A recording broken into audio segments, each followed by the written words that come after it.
जय हिंद। भारत छोड़ो आंदोलन। आरंभ में कांग्रेस भारत छोड़ो आंदोलन के पक्ष में नहीं थी, तो गांधी जी ने कहा, मैं देश के बालू से ही कांग्रेस से बड़ा आंदोलन खड़ा कर दूंगा।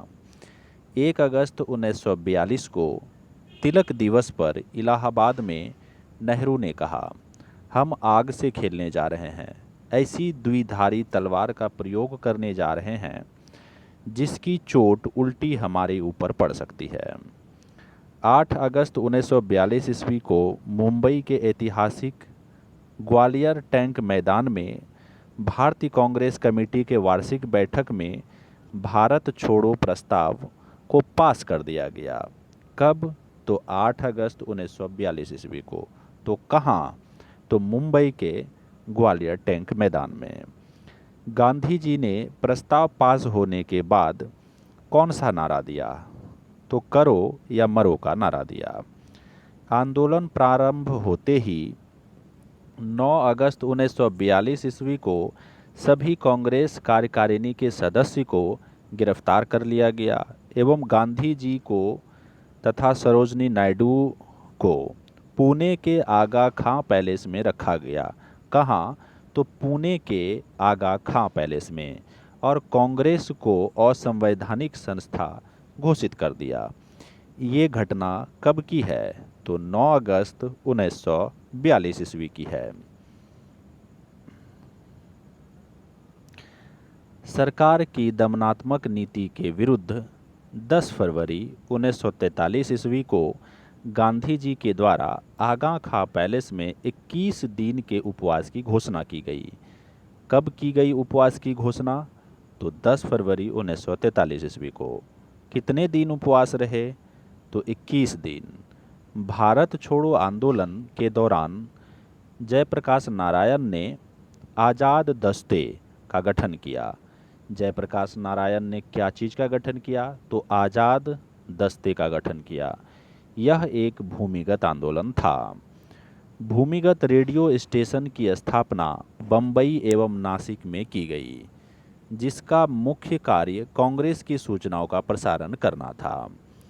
बलिया में गांधीवादी चित्तू पांडे के नेतृत्व में पहली समानांतर सरकार की स्थापना हुई। किसके नेतृत्व में? तो चित्तू पांडे। तो कहाँ? तो बलिया में। क्वेश्चन अगर पूछा जाता है कि प्रथम समानांतर सरकार की स्थापना कहाँ हुई, तो बलिया में। किसके नेतृत्व में? तो चित्तू पांडे के नेतृत्व में। बंगाल में मिदनापुर में तामलुक जाति सरकार की स्थापना हुई। किस जातीय सरकार की? तो तामलुक जातीय सरकार की स्थापना हुई। कहाँ? तो बंगाल में। मुस्लिम लीग ने भारत छोड़ो आंदोलन का विरोध किया और 23 मार्च 1943 ईस्वी को लीग ने पाकिस्तान दिवस मनाने का आह्वान किया। कब? तो 23 मार्च 1943 ईस्वी को। दिसंबर 1943 ईस्वी में लीग के कराची अधिवेशन में विभाजन करो और छोड़ो का नारा दिया गया। साम्यवादी दल, अकाली दल एवं हिंदू सभा कौन कौन? तो साम्यवादी दल, अकाली दल और हिंदू महासभा ने भारत छोड़ो आंदोलन की आलोचना कर दी। अंबेडकर एवं तेज बहादुर सप्रू ने, किसने? तो अंबेडकर तथा तेज बहादुर सप्रू ने भी भारत छोड़ो आंदोलन की आलोचना की।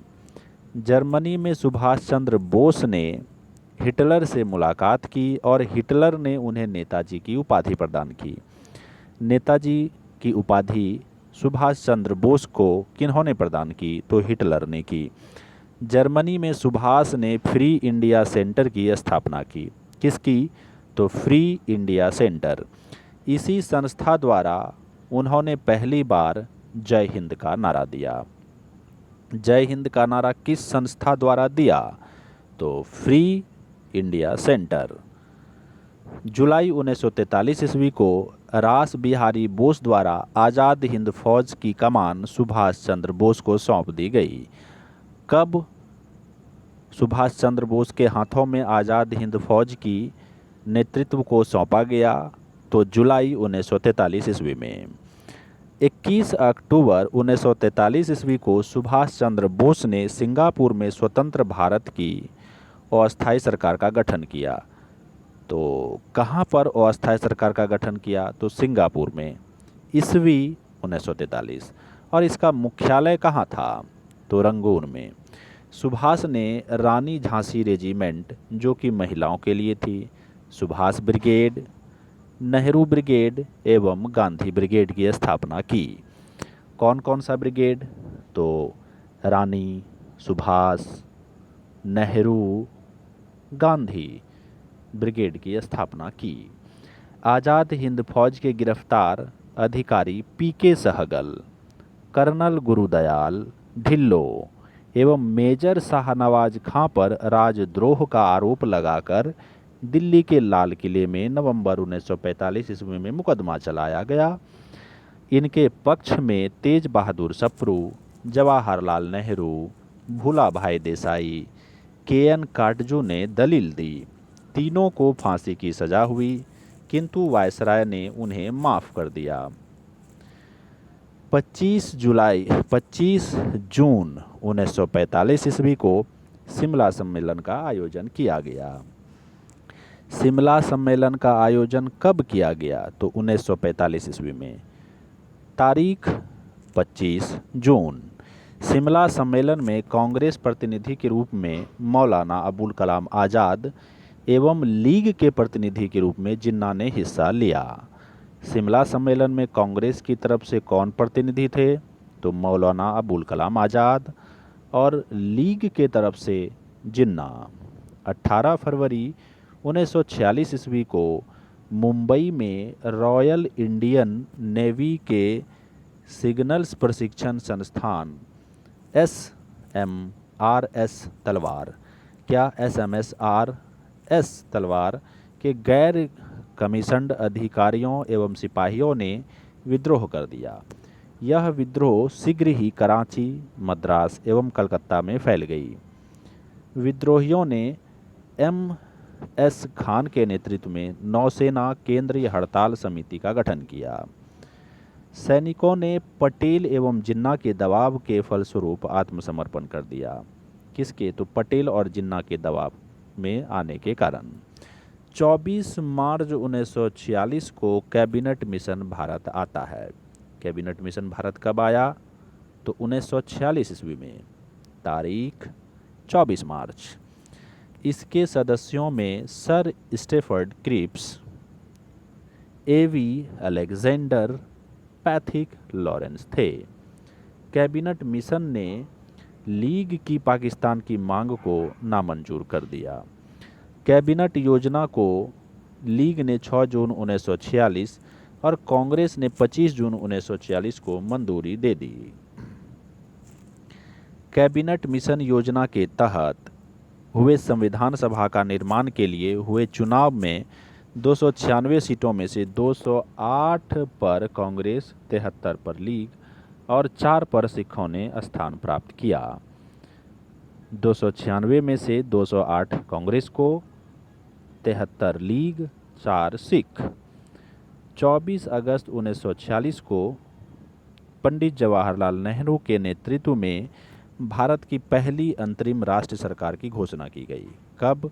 तो 24 अगस्त 1946 ईस्वी को, जिसका गठन 2 सितंबर 1946 ईस्वी को हुआ। 26 अक्टूबर 1946 ईस्वी को लीग के 5 सदस्य अंतरिम सरकार में शामिल हुए। 9 दिसंबर 1946 ईस्वी को दिल्ली में संविधान सभा की पहली बैठक हुई। मुस्लिम लीग ने इसका बहिष्कार कर दिया। 20 फरवरी 1947 ईस्वी को ब्रिटिश प्रधानमंत्री एटली द्वारा, कौन? तो ब्रिटिश प्रधानमंत्री एटली द्वारा, कब? तो 1947 ईस्वी को ऐतिहासिक घोषणा की कि जिसके तहत जून 1948 ईस्वी के पहले अंग्रेज भारत छोड़ देंगे। कब घोषणा की? तो 1947, तारीख 20 फरवरी। और कब कहा? कि भारत अंग्रेज़ों से चले जाएंगे पूर्ण रूप से, तो जून 1948। वेवल ने ब्रेक डाउन प्लान 31 मार्च 1947 तक अंग्रेज को भारत छोड़ने का सुझाव दिया। वेवल ने ब्रेक डाउन प्लान 31 मार्च 1947 ईस्वी तक। पटेल ने कहा था, जिन्ना विभाजन चाहते हैं या नहीं, पर अब हम स्वयं विभाजन चाहते हैं। सरदार वल्लभ भाई पटेल को भारत का बिस्मार्क कहा जाता है। भारत का बिस्मार्क किसे कहा जाता है? तो पटेल को कहा जाता है। माउंटबेटन ने 15 अगस्त 1947 ईस्वी को भारतीयों को सत्ता सौंपने का दिन निर्धारित किया। कब? तो 15 अगस्त 1947 ईस्वी को। माउंटबेटन योजना के आधार पर ही 4 जुलाई 1947 ईस्वी को ब्रिटिश संसद में प्रधानमंत्री एटली द्वारा प्रधानमंत्री एटली द्वारा भारतीय स्वतंत्र विधेयक प्रस्तुत किया गया, जिसे 18 जुलाई 1947 ईस्वी को स्वीकृति मिली। विधेयक के अनुसार भारत और पाकिस्तान 2 स्वतंत्र राष्ट्र की घोषणा की गई। 4 जुलाई 1947। माउंटबेटन योजना को मौलाना आज़ाद और पुरुषोत्तम दास टंडन ने अस्वीकार कर दिया। माउंटबेटन योजना को किन्होंने अस्वीकार किया? तो मौलाना आज़ाद, पुरुषोत्तम दास टंडन। वीपी मेनन ने भारत को 2 भाग में विभाजित करने की योजना बनाई। गांधी जी को माउंटबेटन ने 1 मैन बाउंड्री फोर्स कहा। क्या? तो 1 मैन बाउंड्री फोर्स किन्होंने कहा? तो माउंटबेटन ने। किनको कहा? तो महात्मा गांधी को। 15 अगस्त 1947 ईस्वी को भारत स्वतंत्र हुआ। स्वतंत्रता प्राप्ति के समय ब्रिटेन का प्रधानमंत्री कौन था? क्लीमेंट एटली एवं कांग्रेस के अध्यक्ष जेबी कृपलानी थे। स्वतंत्र भारत के प्रथम वायसराय का नाम क्या था? तो लॉर्ड माउंटबेटन। प्रथम भारतीय एवं अंतरिम वायसराय कौन थे? चक्रवर्ती राजगोपालाचारी। बहुत सारे जगह में से सी राजगोपालाचारी भी लिखा जाता है। अब आते हैं प्रमुख उपाधियों की ओर। जैसे राजा राम मोहन राय को राजा की उपाधि किन्होंने दी?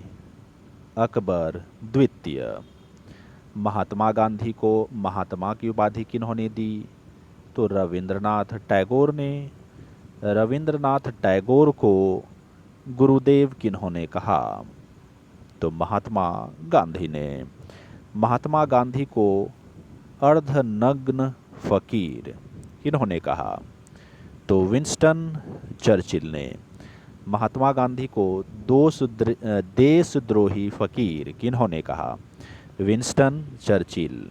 अगर आपको ये ऑडियो सुनने में अच्छा लग रहा है और लाभप्रद है तो हमारे वीडियो को लाइक करें और अपने दोस्तों के साथ में शेयर करना ना भूलें। आगे महात्मा गांधी को 1 मैन बाउंड्री फोर्स किन्होंने कहा? लॉर्ड माउंटबेटन ने। महात्मा गांधी को राष्ट्रपिता किन्होंने कहा? तो सुभाष चंद्र बोस ने। सुभाष चंद्र बोस को नेताजी किन्होंने कहा? तो एडोल्फ हिटलर ने। वल्लभ भाई पटेल को सरदार की उपाधि। बारदोली की महिलाएं, भारत की महिलाएं, हर महिलाएं अपने आप में झांसी की रानी। स्वामी विवेकानंद को विवेकानंद की उपाधि किन्होंने दी? महाराजा खेतड़ी। आपको और हमको सभी को स्वामी विवेकानंद के जीवनी को जरूर पढ़ना चाहिए। इन्हें भारत का आदि पुरुष मेरे दृष्टिकोण से माना जाना चाहिए। मोहम्मद अली जिन्ना।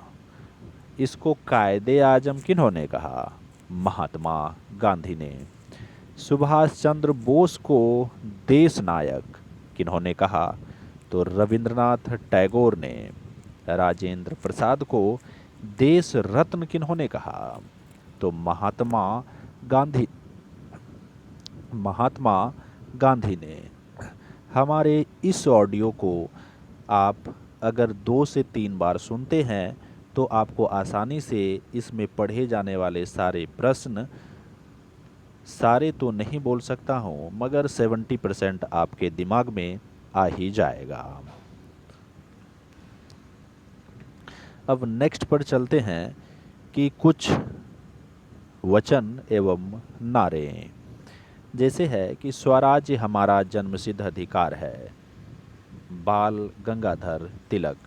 सरफरोशी की तमन्ना अब हमारे दिल में है। राम प्रसाद बिस्मिल।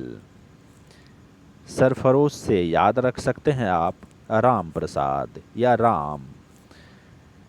सारे जहां से अच्छा हिंदोस्तां हमारा, ये इकबाल ने। जय हिंद सुभाष चंद्र बोस। हे राम महात्मा गांधी। जन गण मन अधिनायक जय हो Rabindranath Tagore. Who lives in India dies Jawaharlal Nehru. इनकलाब जिंदाबाद भगत सिंह तथा बाद में मोहम्मद इकबाल। दिल्ली चलो सुभाष चंद्र बोस।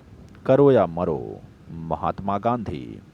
आराम हराम है जवाहरलाल नेहरू।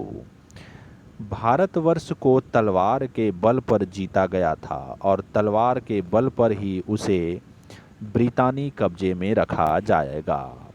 ये कहा था लॉर्ड एल्गिन ने। अब कुछ पुस्तकें और उसके लेखक, जैसे Vande Mataram Aurobindo Ghosh. New lamp for old Aurobindo Ghosh. Bhawani Mandir Barindra Ghosh. Hind Swaraj Mahatma Gandhi. गोरा रविंद्रनाथ टैगोर। घरे बाहरे Rabindranath Tagore. Bharat Ek Khoj Jawaharlal Nehru. Essays in Indian economics Mahadev Govind Ranade. Rise of the Maratha power Mahadev Govind Ranade. इसको ऐसे भी याद रख सकते हैं आप।